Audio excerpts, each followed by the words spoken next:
Hello, it's me. I just got home. But actually, I called you again. This is bad, you know. We talk on the phone way too much. But sorry, will you listen again? You know when you're leaving the ticket gates and everyone just follows the long line, even though there's an empty gate right next to it that nobody notices? People are always in such a hurry that they even walk on escalators, and yet they never consider the possibility that the correct answer they're looking for might have fallen outside their field of observation. They just stare at their phones and seem to think that as long as they walk in the same direction as everyone else, everything will be fine, as if they were programmed that way from the beginning. And I always think, how stupid. And then I think, please everyone, keep becoming more stupid.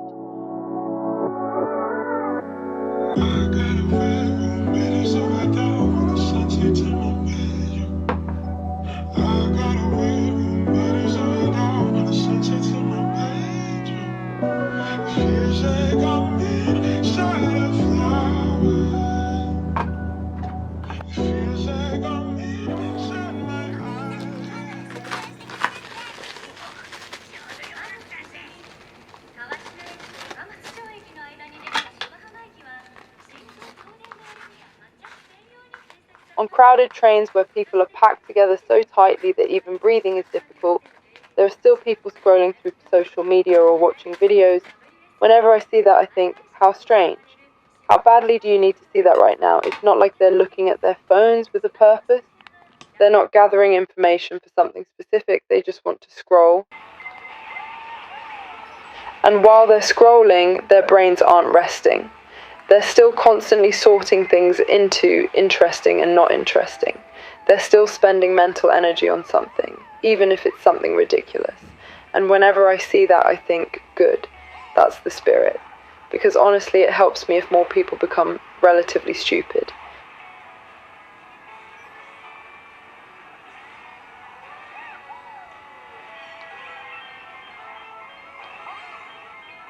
The other day there was a post about a married couple who had planned to go to a hotel together, but right before they were supposed to go, the husband said, "I'm tired.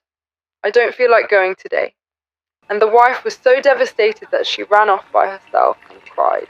The post got an enormous number of likes, hundreds of thousands. Honestly, what surprised me wasn't the story itself. My reaction was simply, that's unfortunate. But when another person is involved, things like that happen sometimes. I could sympathize with that. What surprised me was the scale of the response. I didn't think it was the kind of story that would receive that many likes. The reaction itself shocked me more than the story, and honestly, I couldn't stop thinking. If the genders were reversed, wouldn't the person who got rejected be the one getting criticized? If a man had posted, "I wanted to sleep with my girlfriend, but she turned me down and I was so upset that I cried," wouldn't he have been torn apart? I don't understand the idea that when a woman initiates, a man isn't allowed to refuse. Just as women have the right to refuse when men initiate, men have exactly the same right. I don't understand the idea of wanting someone to go through with it out of obligation or consideration when they don't want to. If I knew someone was forcing themselves for my sake, I think I'd be miserable. I wouldn't be able to stand it. And honestly, would that even be enjoyable? Ideas like, a man shouldn't reject a woman who makes the first move aren't just rooted in viewing women as victims. They're also rooted in assuming that men are always sexually available. Maybe the reason a man refusing is treated as wrong is because people unconsciously think, if a woman is the one initiating, she must already be overcoming some form of social pressure, that she's doing something difficult, that she's being brave. So a woman expressing desire gets framed as some special act of courage, but men have the right to refuse. Men have moods, men have boundaries. Ignoring that is, in a sense, both misogynistic and misandrous. Anyone can withdraw consent at any time. Anyone has the right to say no, and yet somehow people keep forgetting that.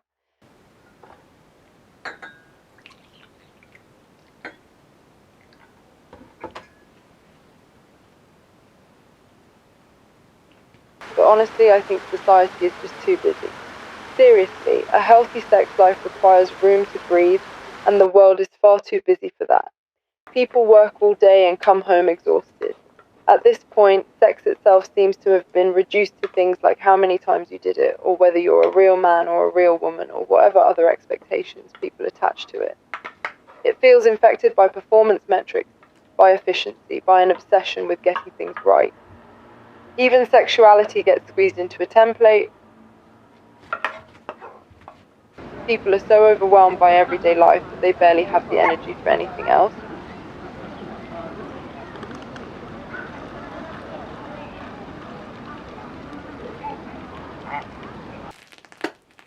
And speaking of that, people casually say things like, well, we went all the way. But all the way to where? That's always my question. The phrase itself feels strange to me. There's this assumption hidden inside it that sex has a predetermined destination, that the destination is penetration, that the destination is male ejaculation, that everything else is merely preparation, as though everyone agreed to these rules without ever discussing them. But sex doesn't have a single ending.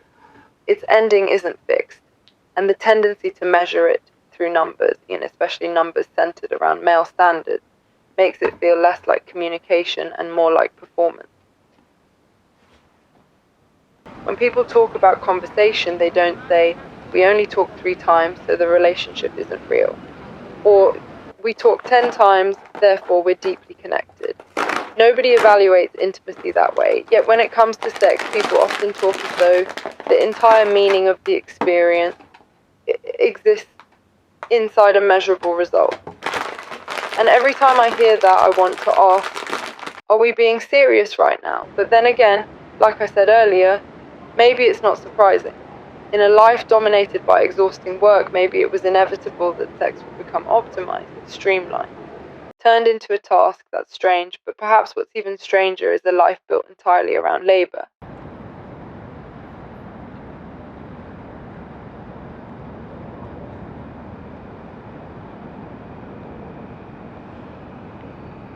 I'm not saying we should abolish capitalism, but come on, there has to be a limit.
We live in a harsh economy where we're constantly thinking about money.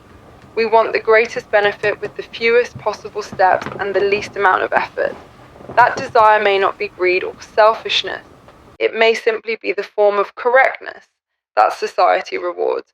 But there are things we want even more than money. So what is the most important thing in life?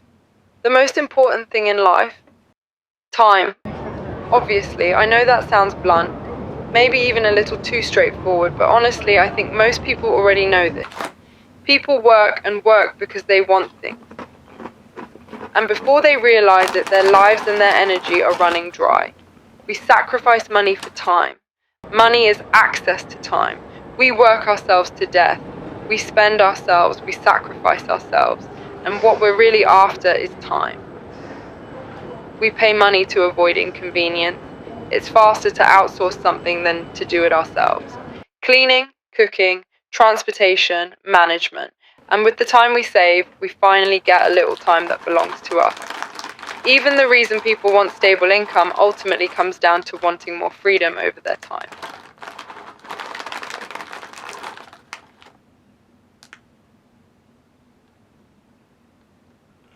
The feeling of having options is deeply tied to whether you have freedom over your time. People living in poverty have fewer choices. If not working today means not having enough money for rent or bills, there is no room to spend time deciding how to live or what path to take. The very time required for reflection and decision-making disappears. Transportation speed, meal preparation, administrative work, medical treatment, rest, education. In every area of life, the amount of money you have changes the amount of time available to you. Those with money can afford uncertainty, they can afford to pause, they can afford to refuse because they have options. In that sense, money determines the quality of time.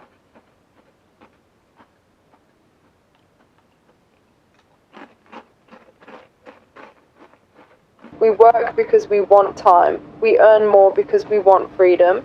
And before we know it, life becomes a cycle of efficiency and exhaustion. We just want to get home. We just want to sleep. We don't want to think anymore. And while repeating that cycle, we earn money by exchanging our bodies and our energy for it. So exhausted by the process of earning money that we no longer have the strength to enjoy what that money can buy, then one day we stop and realize something. Time was life itself.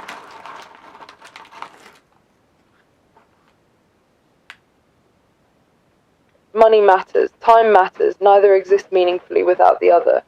That's why most people instinctively feel that they're equally important, but there is one thing that makes time fundamentally different from money. Can you guess what it is? Time has no substitute. Money can be lost and regained, it can be invested and multiplied, time cannot. It only decreases, you cannot store it, you cannot accumulate it, you cannot spend time and somehow create more time. And there is nothing that can replace it. Nobody can carry it for you. Nobody can give you theirs. In that one respect, time is completely unlike anything else.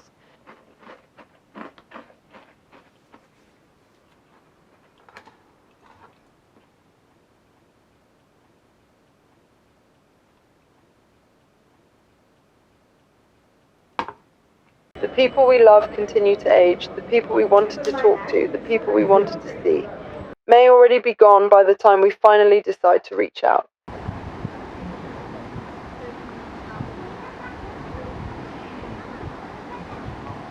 Time looks like a repeating cycle of years, but it isn't. It's a straight line toward death. That's what time is. Every second we're all moving in exactly one direction. Tomorrow is not guaranteed for anyone. No one is promised health, no one is promised another day. That's why time is life itself. It is not something that money can buy back. Every action is an exchange involving time. Work, love, loneliness, everything. No matter how much money a person has, if they have no time, they won't feel fulfilled. And even someone with very little money may experience life differently if they feel that their time still belongs to them. You know?